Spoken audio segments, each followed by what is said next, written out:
So this is one song that I, of course, learned from my mom, but she learned from Dillard Chandler. And she always likes to say, well, you're learning his version, which is special to her, even though she knows a lot of different versions of the song, Awake, Awake.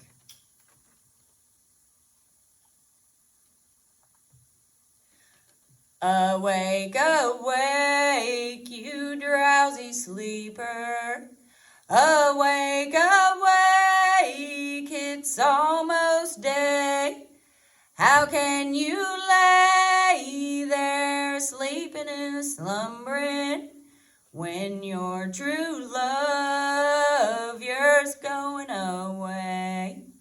Say, my love, go and ask your mother if you my bride could be. And if she says no, then I'll have no other, but nevermore will bother thee. It's no, I won't go and ask my mother, for she lies in her head at rest, and in her hand she holds a paper that'll kill the man that I love the best. Say, my love, then ask your father if you my bride could be.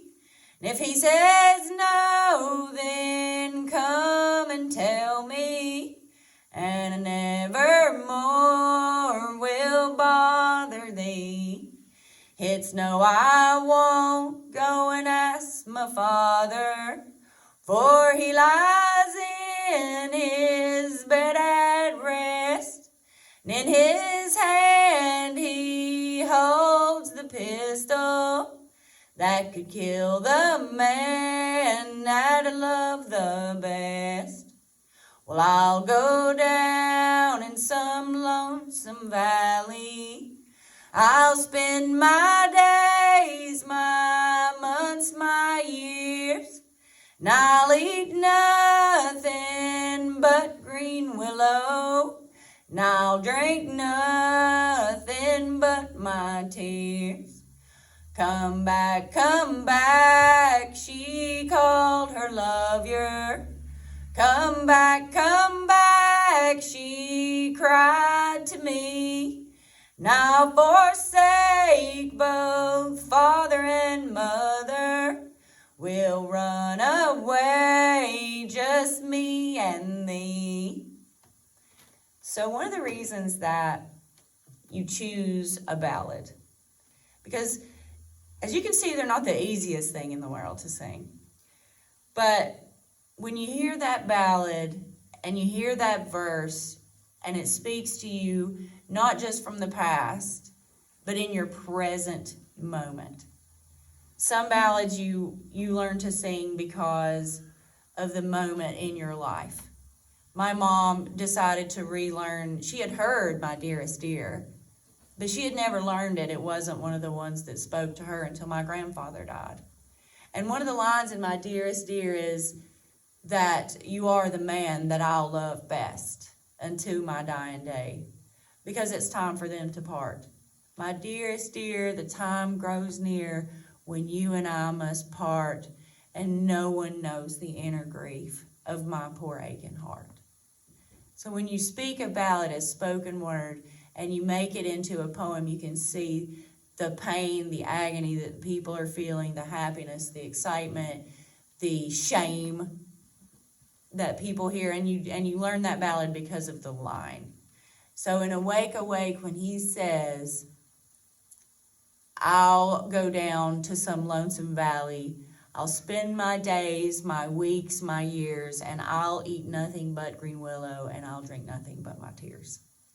Just speaks to me in such a way that makes me want to hear that ballad again, to want to learn it.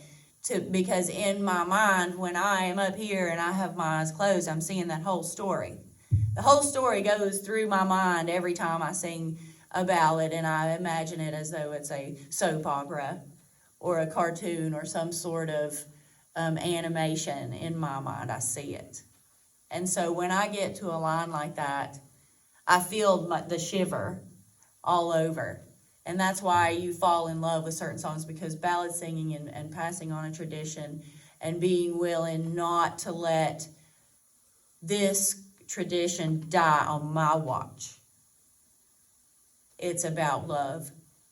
It's about why I fell in love with ballads, why I fell in love with ballad singing, ballad singers, the culture of being a ballad singer, and the fact that ballads opened up for me so many experiences. This tiny little kernel of my culture opened up for me so many experiences. So I've traveled the world. I've met so many different kinds of people. My life has been diverse because of ballad singing.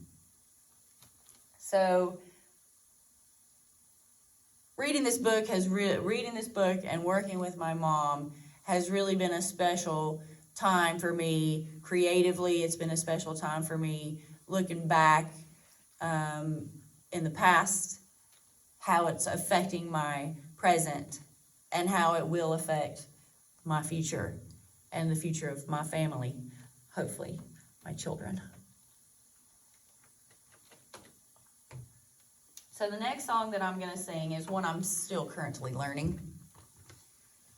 When I was young, my mom absolutely refused to let me have paper on stage, because learning the ballads and knowing all in words is part of it. And you mess up because you're singing all these words to this crazy crooked tune, and you have to remember all of them, and the tunes, they all melt together. But now that Mom's gotten a little older, I've noticed that she has to use papers too, so I got express permission that I can use papers anytime I want now. So the one that I'm learning right now is called Find Sally. In my blog, I actually talk about each song because I do a little research on it. I find out a little history, some famous people who also sang it, and it's fascinating to learn what all these different sayings mean, and how some of these ballads have some slang terms in them that would have been real, common, and that everybody would know what they mean, but now they're just words on a page to us. But I found out some of those in the next ballad I sang after this one. I'll tell you one of them. Sorry. So this one's called Find Sally. And I'm going to dedicate it to my best friend, who I've had for 40 years, and we're working together now in the same place, so it's exciting. And her name is Sally.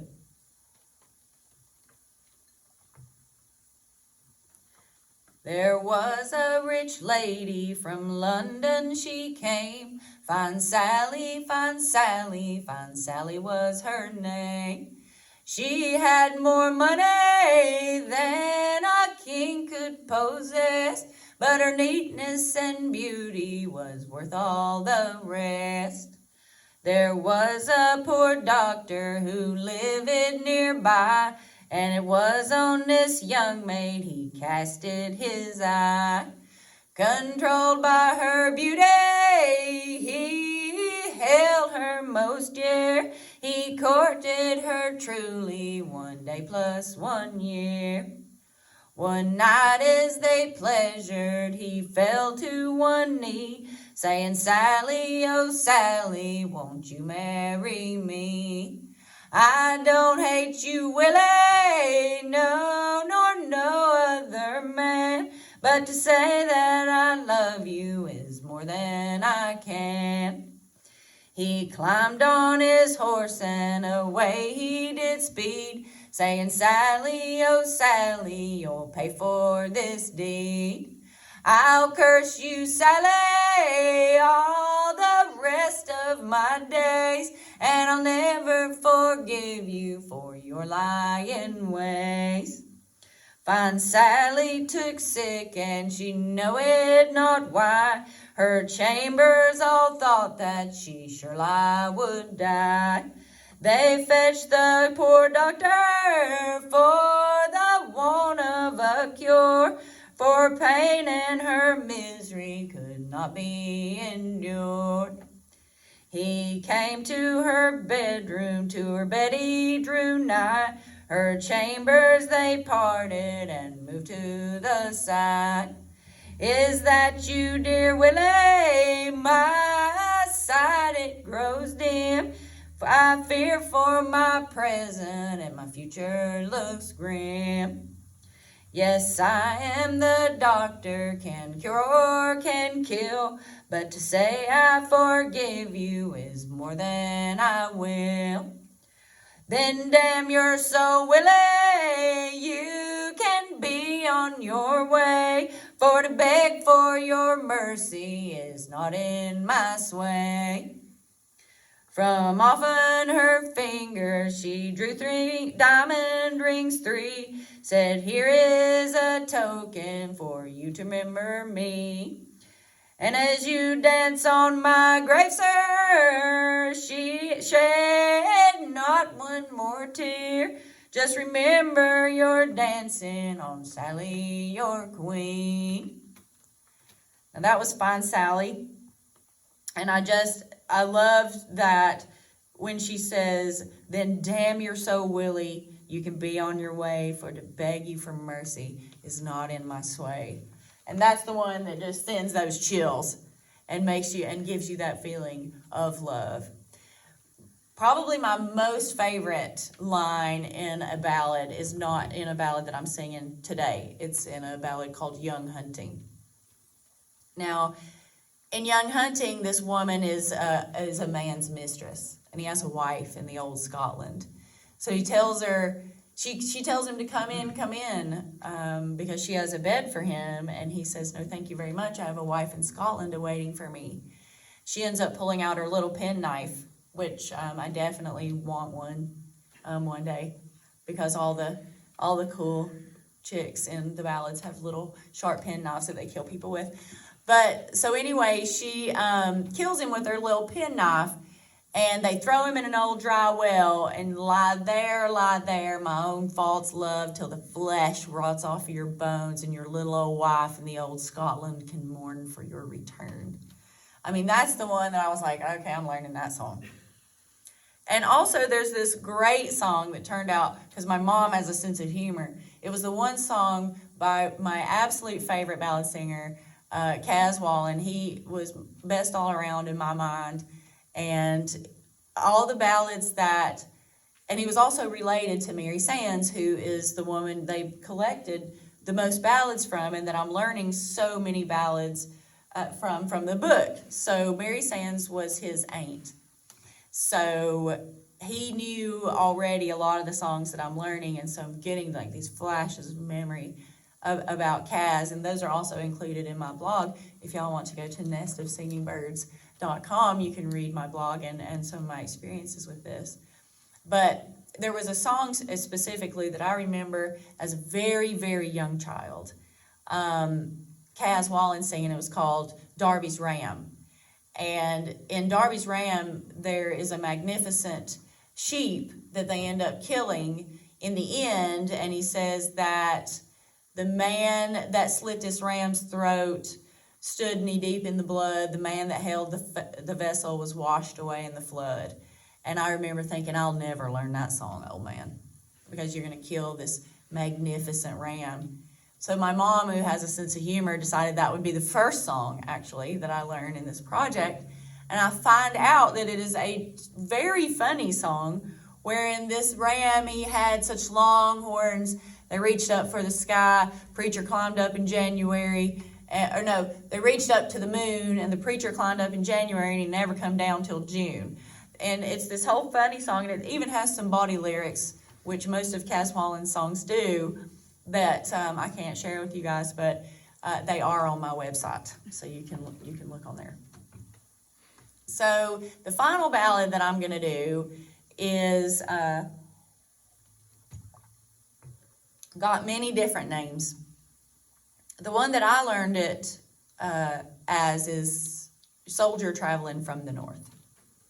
It's also called The Trooper and the Maid, and some different song titles. There's so many versions of so many different songs. And I love the haunting melody of this one more so than any lyric that caught my eye. It was more the tune, because some of the tunes can be easier than others, and some can be sang really loud and belted out, and some you have to have a softer voice. But this one was one that really caught my attention. Young Hunting also has a really awesome haunting tune. Anyway, so I'm going to sing Soldier Traveling from the North. Now this does have, if you want to cover your kids' ears, it does have a little, hint of naughty adult activities.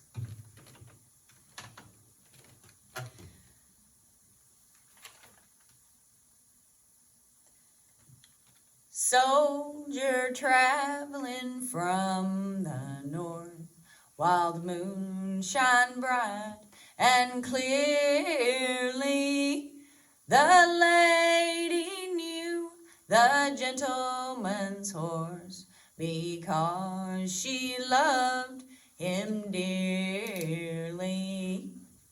She took his horse by the bridle reins, she led him to the stable. There's hay and oats for your horse, my love. Go feed him, you are able. She took the soldier by the hand. She led him to the table. There's cake and wine for you, my love. Go eat and drink, you're welcome.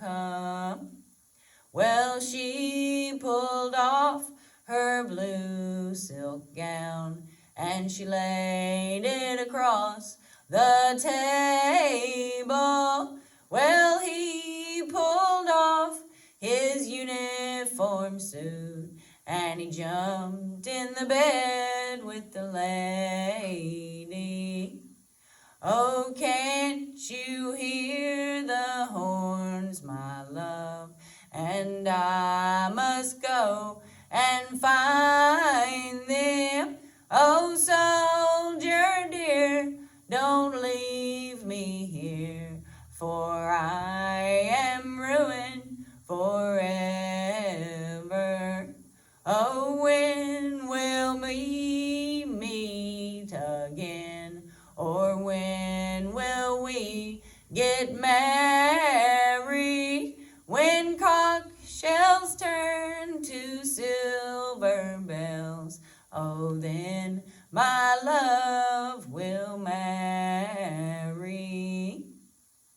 Now, the interesting part of that song is that besides the fact that the lady is the aggressor, and that was just absolutely unheard of. So anytime you get a ballad where the lady was the aggressor, they often have to put a moral message for a woman in there to keep them from getting any ideas.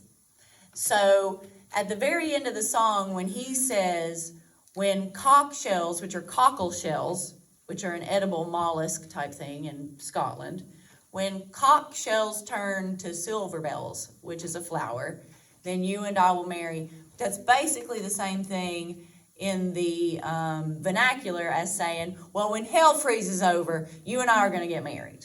So I didn't know that, and the way that I learned it was when silver bells and conch shells stand, which didn't make much sense, but sometimes you just take a ballad for what they say. Like, you just sing it the way you hear it, which is why some of the verses get really strange throughout, 9-10 generations of singing them. But when I learned that it was a slang term, and one that lots of people would have known 200 years ago, it just keeps bringing ballads, singing, and ballads closer to the present. And it's just, it's sort of like being able to see into the human condition. 200 years ago, 300 years ago, from the 1600s, which is when Lord Thomas and Fair Ellender supposedly came into being. Anyway, I want to thank you for joining me and the Hot Springs Library in this wonderful endeavor to pay off something that really benefits so many people within the community. So we appreciate your support, and I hope you have an awesome day.